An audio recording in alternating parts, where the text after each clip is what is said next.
cryo-electron microscopy. Cryo-electron microscopy is a microscopy technique that has revolutionized structural biology by providing near atomic resolution of structural compounds, for example, protein or any receptor or any other structural compounds. So earlier, cells and tissues, they were studied using light microscopy, where radiation source was light. Light has got a wavelength much larger than that of electrons. So, naturally, and we know the fact that larger the wavelength, lesser will be the resolution. So, light microscopy has much lesser resolution. So, we can study the cells and the tissues, get an overview of cells, the cytoskeleton of a cell or tissue, but to get more resolution, much higher resolution, later electron microscopy were used, where the radiation source was electron. And as we know that electrons, electron beam, they have a higher resolution because their wavelength is much smaller, so they have a higher resolution, and the picture as that is obtained, the micrograph that is obtained from electron microscope has a much better resolution. And in fact, bacteria and virus particles, they have been detected, their infrastructure has been detected by electron microscopy only. But electron microscopy has a limitation. Electron microscopy resolution is 40 to 20 angstrom. But if we need to have a much better, much more detailed a resolution structural study, for example, study of protein, then we need to find a better resolution, and that resolution was found by cryo-electron microscopy. Earlier, cryo-electron microscopy, in the earlier days, they had a resolution ranging from 15 to 6 angstrom. Later, there has been improvement of this resolution of cryo-electron microscopy to the range of 4 to 3 angstrom.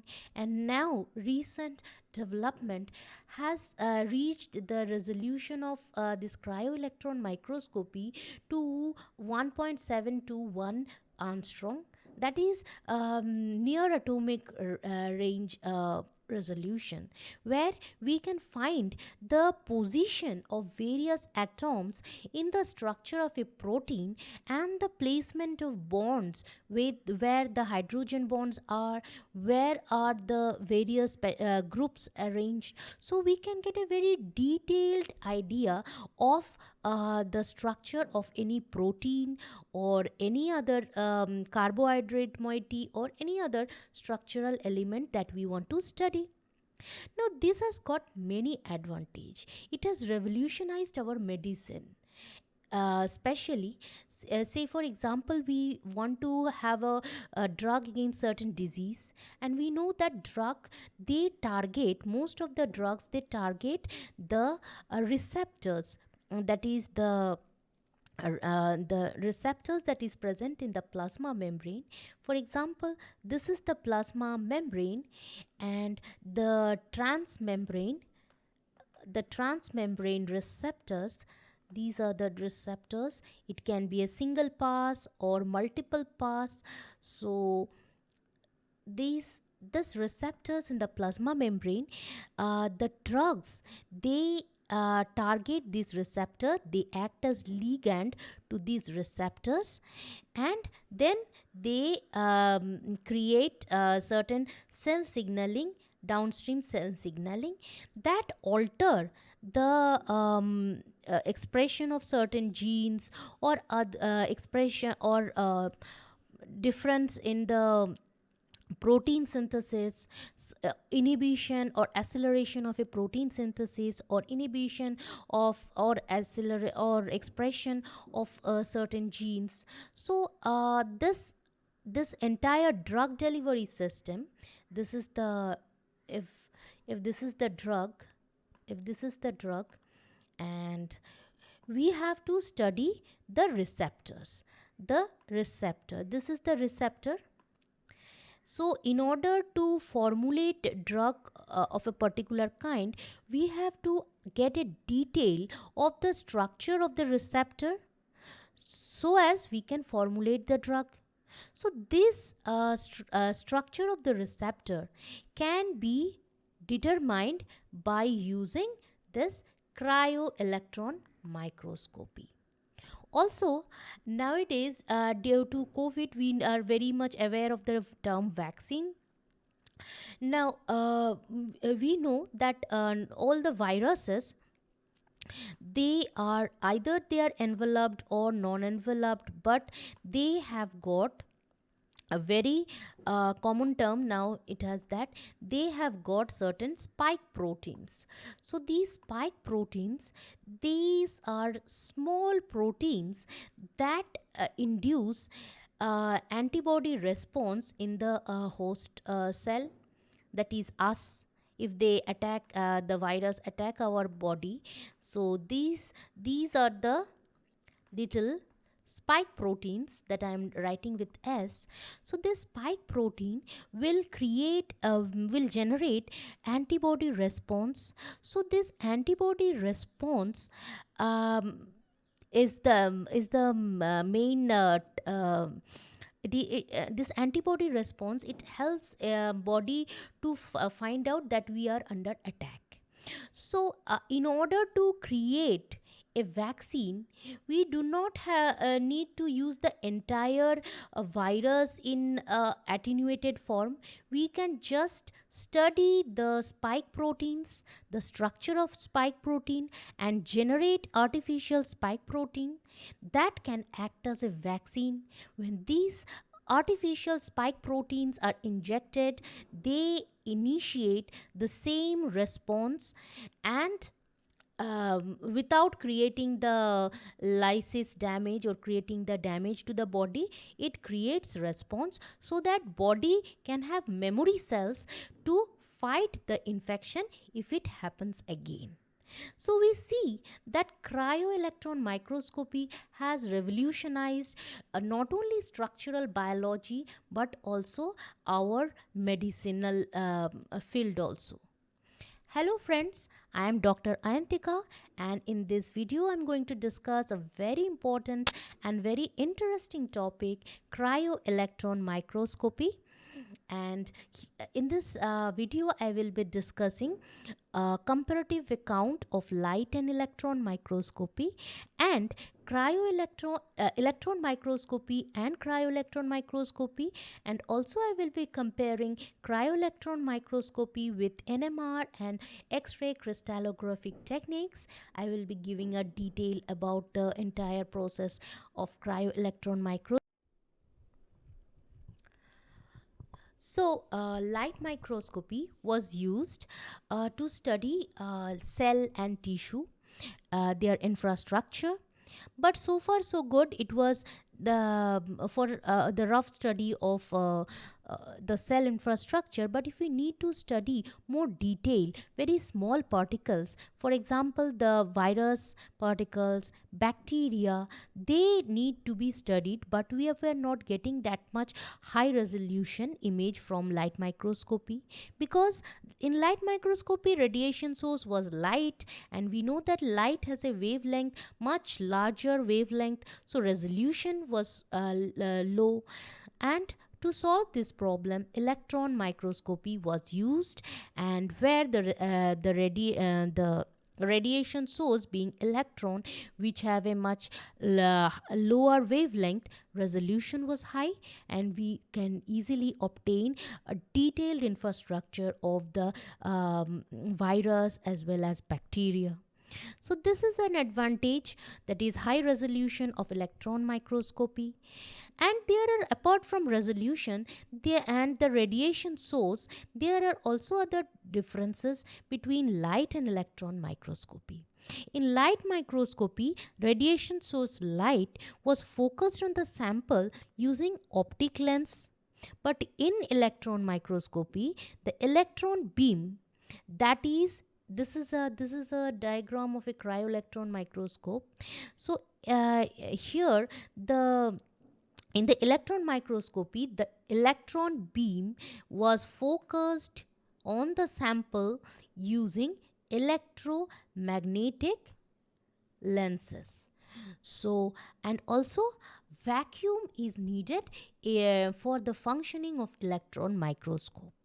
So these are the four differences between light and electron microscope. The first being the radiation source, second being the resolution, third being the focusing matter, that is the light. In case of light it is just an optic lens, and in case of electromagnetic in case of electro microscope it is the electromagnetic lenses. And the fourth point is vacuum. Vacuum is needed in the functioning of electron microscope. So these are the four differences, main differences between light and electron microscope. And the electron microscope, though it provided the infrastructure level study of very small particles like virus and also very small organisms like bacteria, but further improvement of resolution was needed in order to study the structural elements such as proteins, integral membrane proteins, or any other enzyme. So in order to do that study, this cryo-electron microscopic technique was used, because this cryo-electron, the cryo-electron microscope, it has a better resolution. Electron microscope usually has a resolution of 40 to 20 angstrom to 20 angstrom, but in the cryo-electron microscopy it was from the range of 15 to 6, then it was improved to 3 to 4 angstrom, and now it has reached 1.7 to 1 angstrom, that is 1 angstrom. So we see at this 1 angstrom resolution, that is atomic resolution, we can say, we can clearly see the position of various atoms in the molecule, as well as the bonds, which type of bond is present where. So this has revolutionized our medicine, our vaccine system, our drug delivery system. So this revolutionary invention, for this revolutionary invention in 2017, Nobel Prize has been given to three gentlemen. Jacques Dubochet, who belonged to Lausanne University, he's a gentleman who, a scientist who was able to find that by flash freezing the sample, we can easily reduce the radiation damage. Earlier, we know that electrons, they are high energy particles, and so they can easily dislodge any atom from the entire molecule, or they can break some bonds. So these type of alternation can cause a certain alternation in the structure of the molecule or any structure of the subgroups. So this type of radiation damage can be prevented by flash freezing. In flash freezing, the sample is frozen so fast that instead of forming large ice crystals, that is the structured ice crystals, very unstructured vitreous ice is formed that helped in passing, that did not reflect the electrons but helped in the easy transmittance of the electrons, but at the same time did not damage the chemical bonds between in the molecule. Then Richard Henderson, who belonged to Cambridge, he found out that by taking the 2D images from different angle and from different tilt, we can obtain a better 3D reconstruction of that structure. And Joachim Frank from Columbia University, he formulated that the Fourier transform, the technique, the computational method that by which the 2D several 2D images were combined to get the 3D reconstruction. So this is the contribution of three scientists who together they were able to improve the resolution of cryo-electron microscopy from 15 angstrom to 1 angstrom. That is, the 1 angstrom is like the size of a hydrogen atom. So we can see that there has been a tremendous increase in the resolution, and that is due to these three scientists. And in fact, after their after in 2021, they have started this they have collaborated in the Federal Institute of Technology and are trying to improve further this cryo-electron microscopy.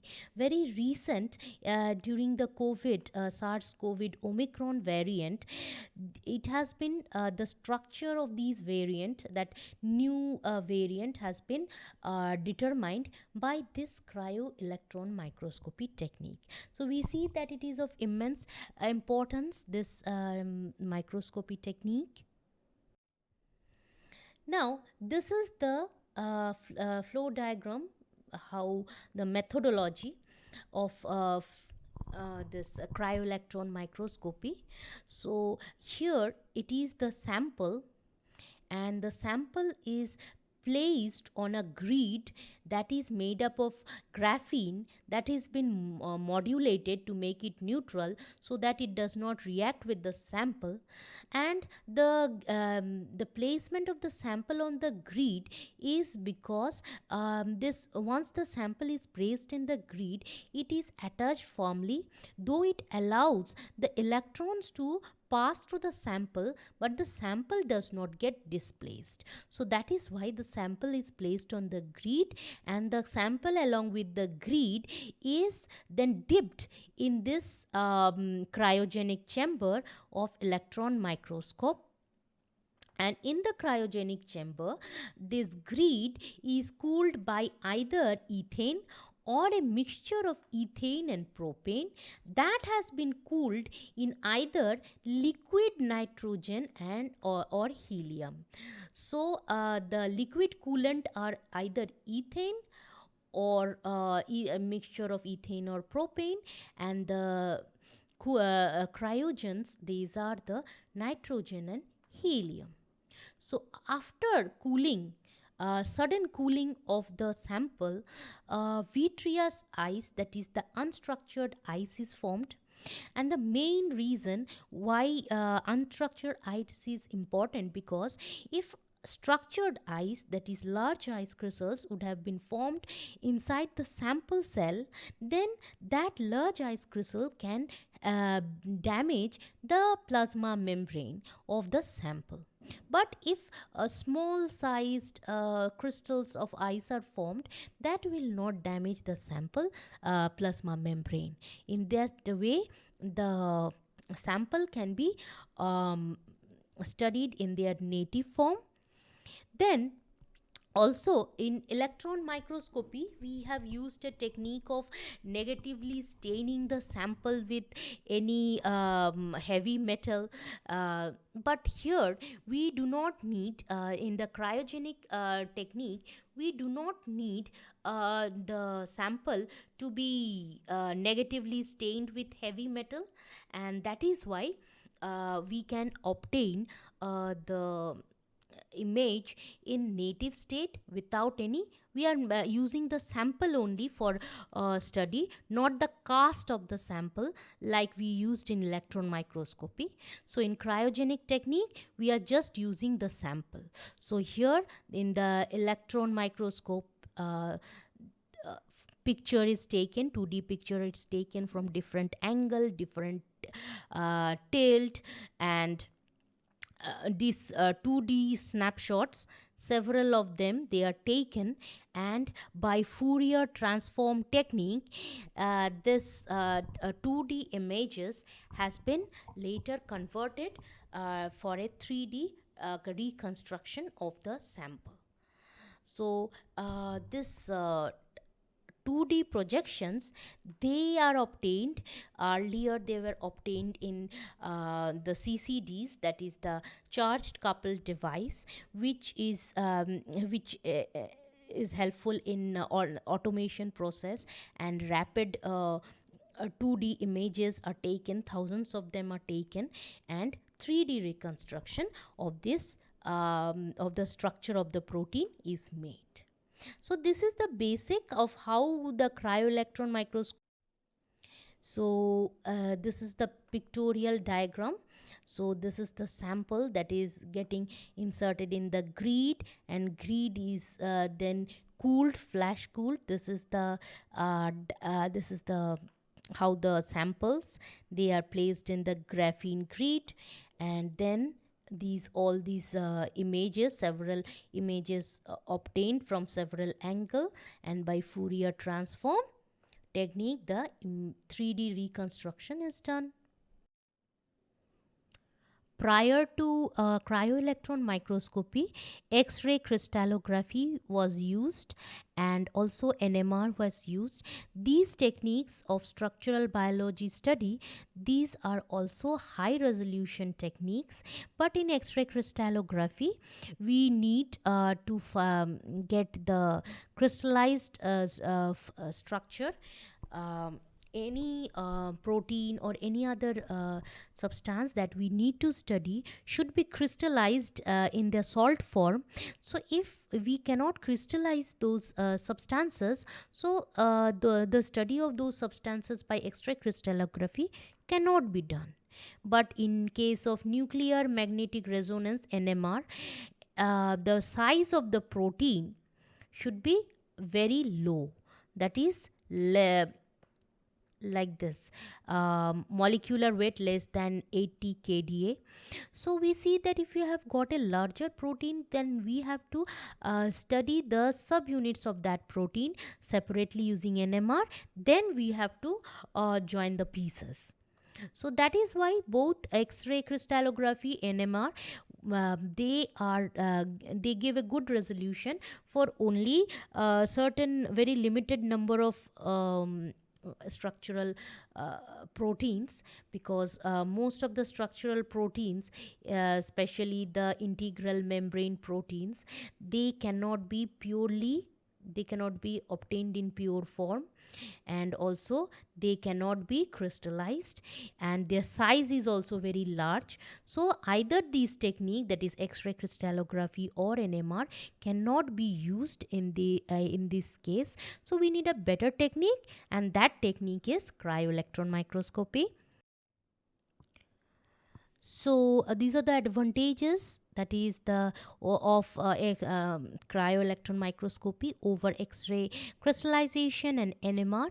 That is earlier slide I was talking, that only that can be crystallized can be observed in X-ray crystallography. So protein, for example, this GABA receptor, which is an integral membrane protein, it is very difficult to obtain GABA receptor in pure form. Because if this is a plasma membrane, GABA receptor is an integral membrane protein. So it is difficult to crystallize and also difficult to obtain it in pure form. So this GABA receptor can be well studied up to their molecular level, where the atoms are present and their position, relative position of the various groups, they can be detected by this cryo-electron microscopy. So this is the first advantage. Second is that as we are using cryogenic low temperature, that is radiation damage has been reduced as much as 6-fold. So we can obtain the whatever image we are obtaining, they do not have any deformed structure because of radiation damage. They do not have this deformed because the radiation damage has been reduced. Then is the sample. They, as because we are not using in any negative staining, for example in electron microscopy, uranium acetate or lead acetate or any other heavy metal salt was used to stain it. But in the cryo-electron microscopy, we are not using that stain. So the sample that they are studied in their native state. That is another advantage. Then as we are obtaining the picture from different angle, different tilt, so we can easily obtain the very good conformational state from different sides, and that is why we can obtain a very clear image, that is how all the groups are placed.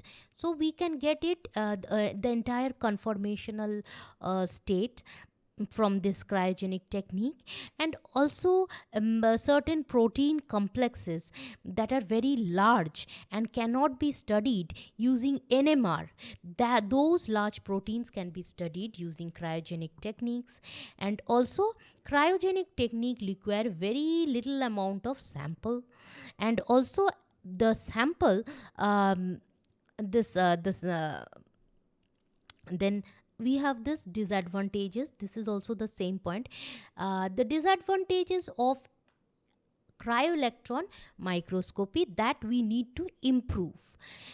First thing is that both the initial installation as well as the running cost is high.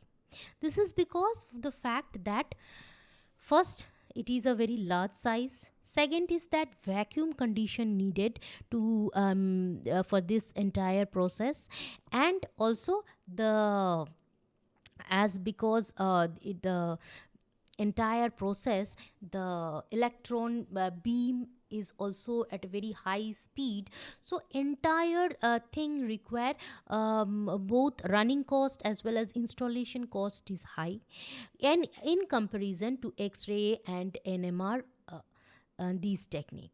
But the technique they if we are using less advanced technique of cryo-electron microscopy, then we will get a resolution similar to X-ray crystallography or NMR. So this is a trade-off. Either you have a low cost cryo-electron microscope and reduce the resolution, or you have a high resolution with a high cost. So this is one of the disadvantage. Another disadvantage is that though flash freezing, it reduces the radiation damage, but the sudden freezing, though it causes vitreous eyes, and which is less damaging as compared to the structural large crystals of ice. So though the effect of freezing, the effect of damage due to freezing is less, comparatively less as compared to slow freezing, and also the flash freezing has a lesser effect than compared to the electron microscopy negative staining.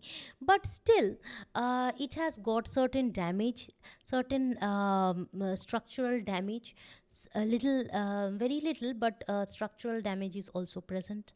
Also the sample need to be very pure, they have to be homogeneous. The sample need to be homogeneous. If the sample is not homogeneous, and though it is pure but not homogeneous, then the protein structure, the image will not be a proper image. So these are the advantages that we need to improve in cryo-electron microscopy. So there has been this breakthrough, that is this Titan Krios, this cryo-electron microscope has the best, and these are the features why it is best. That is, it has got a direct electron detector, that is, instead of using a CCD, that is charge coupled device, they are using a direct electron detector that can detect multiple image at a much faster and better resolution than the conventional CCDs. And also this has got a much better image processing and algorithm that will help in better reconstruction of this 3D image. So this is the Titan Krios, is one of the pioneer and epic discovery, a more advanced form of cryo-EM. So this is the most important part, that is the application. Any process, any instrumentation, application is the most important part, because if it has got a wide range of application, then only the discovery is of worth. So first thing, they are used in gene expression studies and regulating the gene expression. So this is the spliceosome. They have studied, the cryo-electron microscopy has been used to study the spliceosomes. We know that in eukaryotic cell, the the DNA the DNA, if this is the DNA, it contains many non-coding region. Say I'm drawing it in a different color. So if this is red, is the DNA, and they can have certain non-coding region. These are the non-coding regions in DNA. So when the DNA need to be transcribed, mRNA, so the mRNA will contain the mRNA will be transcribed, and this mRNA will contain the same this pre-mRNA will contain the same non-coding region, that is the introns. So that introns are non-coding region. So in order for protein synthesis, these regions has to be cut off from the pre-mRNA. So this is the pre-mRNA,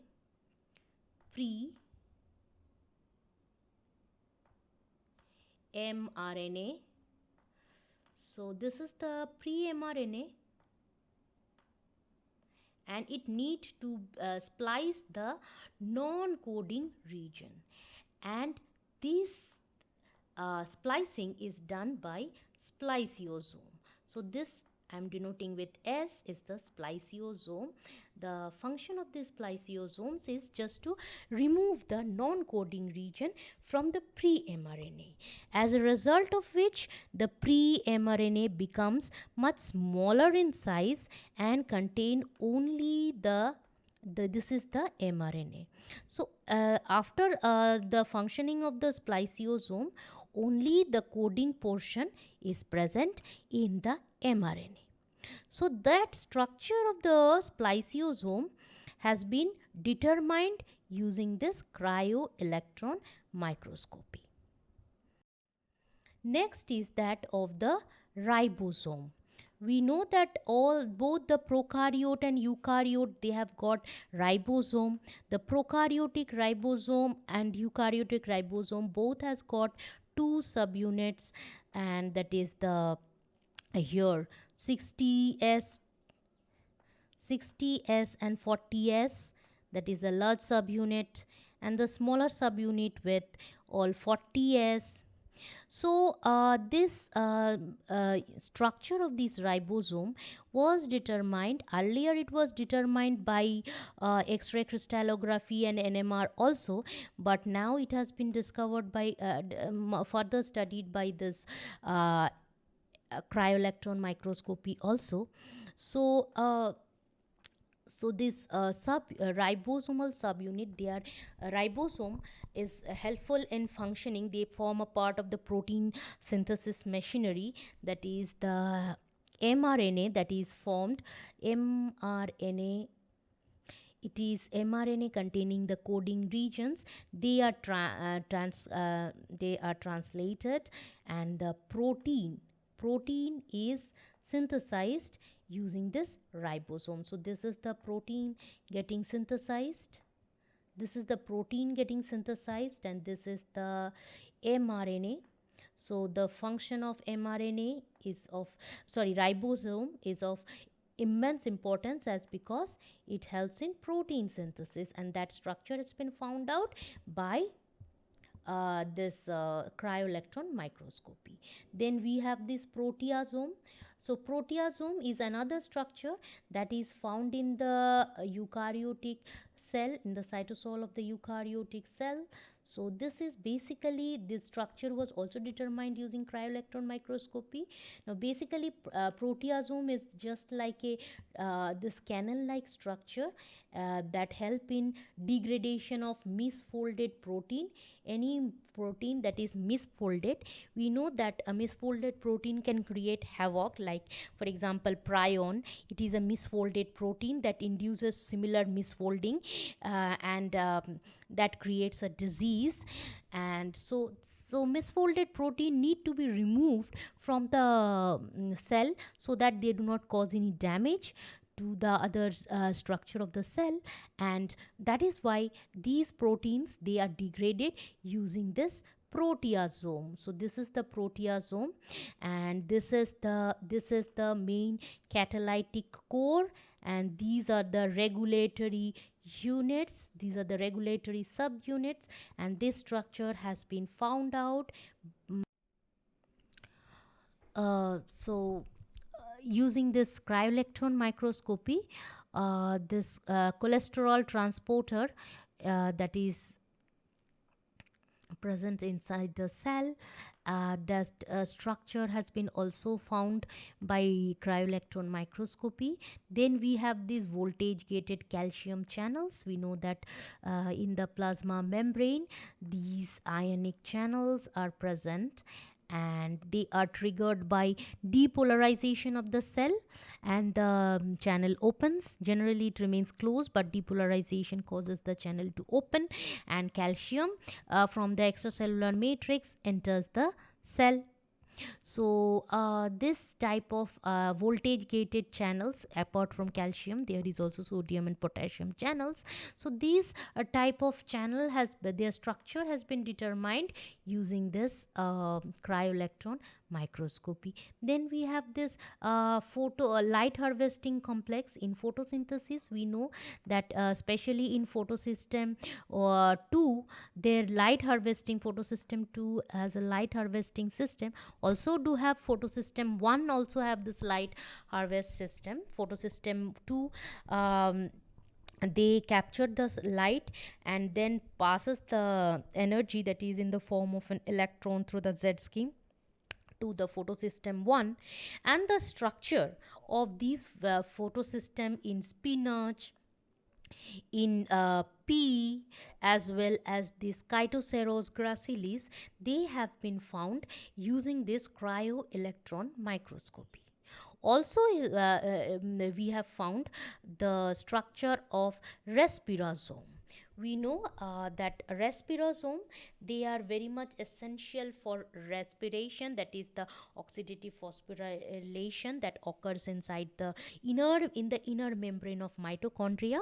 We know that mitochondria is a cell organelle that is responsible for the ATP synthesis, and this in the inner mitochondrial membrane, if this is the mitochondria, in the inner mitochondrial membrane are present the respirosomes, which contains which is not a single protein, but it is a complex containing 3 proteins. That is this is the inner mitochondrial membrane, and this contain the respirosomes, which is contain complex 1, complex 3, and complex 4. All these complexes together, they are very dynamic.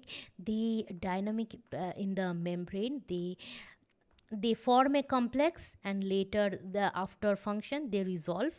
So these three complex of this three compound structure that is formed of complex 1, complex 3 and complex 4, all these three proteins, they form together the respirosome, and after their functioning is done, they can dissolve, they can gain they can move out to their respective membrane domain, not move out of the mitochondria, but move out of the complex.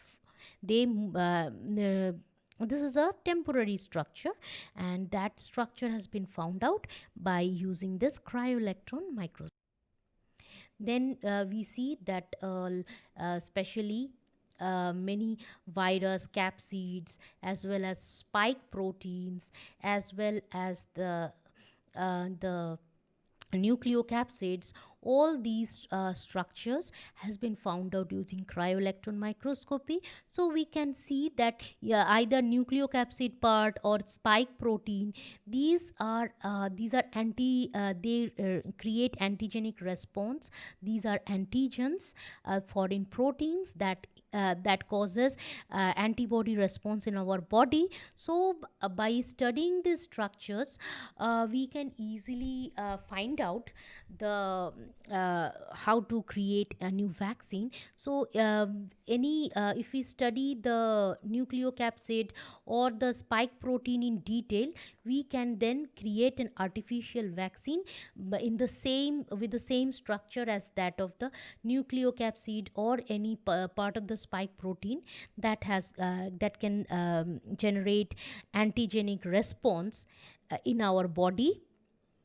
That a structure can be we can obtain that structure, we can obtain information about the structure and recreate the structure and use it as a vaccine. So then we have human secretase. We know that this tetramer structure, this this is also very important because this is membrane structure. If this is the membrane, let me draw it. If this is our plasma membrane, so this secretase is a single pass transmembrane protein. That is, it is an integral membrane protein, and this protein, it acts in the breakdown of a very important protein, that is the amyloid precursor. We know that if there is any mutation in the amyloid precursor, it will cause deposition of amyloid, and that will cause Alzheimer. So this gamma secretase is very important for human, and this gamma secretase, what they do is they cleave this amyloid precursor. Amyloid precursor are also so if this is the gamma secretin, and amyloid precursor are also transmembrane protein. They are also transmembrane protein present in the plasma membrane, but they have multiple pass.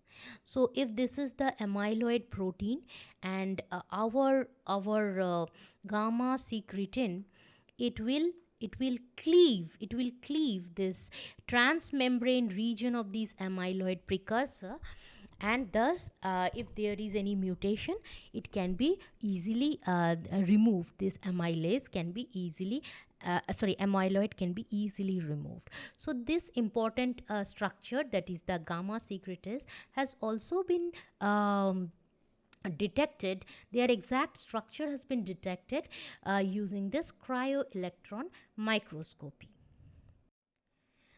Then we have this inflammasome. As the name suggests, inflammasome has something to do with inflammation.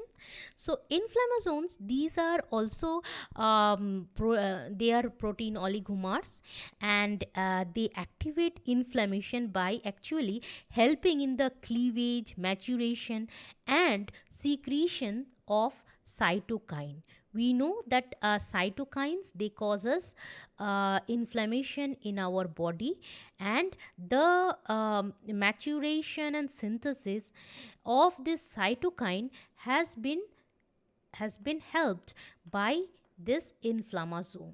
So this inflammasome's structure was determined using this cryo-electron microscopy.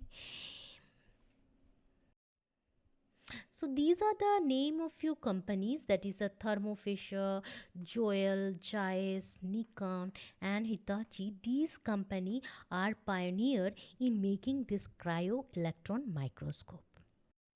So with this end of this video, we see that cryo-electron microscope, they have been very helpful in studying the structure of proteins, and especially they have been specially now they have been used to find the spike protein of Omicron. They have been used to make the Zika vaccine, that Zika virus, we know that outbreak in Brazil, and that vaccine was determined, that vaccine was produced by studying the structure of the Zika virus using this cryo-electron microscopy.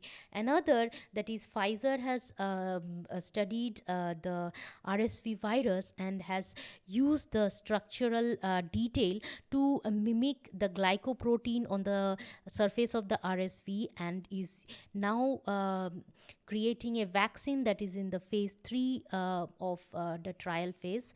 So we see that this cryo-electron microscopy is of immense importance. In case you have much more knowledge about this cryo-electron microscopy, you know certain facts that I have missed, do write it in the comment section, and do enlighten other viewers also if you write it in the comment section. If you have any suggestions, you can write it in the comment section. If you want me to make any new video, you can also write it in the comment section, and that will really encourage me, your comments. And if you like this video, do share it with your friends and hit the like button, and also please subscribe to my channel if you like my videos, so that you can get update of the latest videos that I make. Thanks again for watching this video.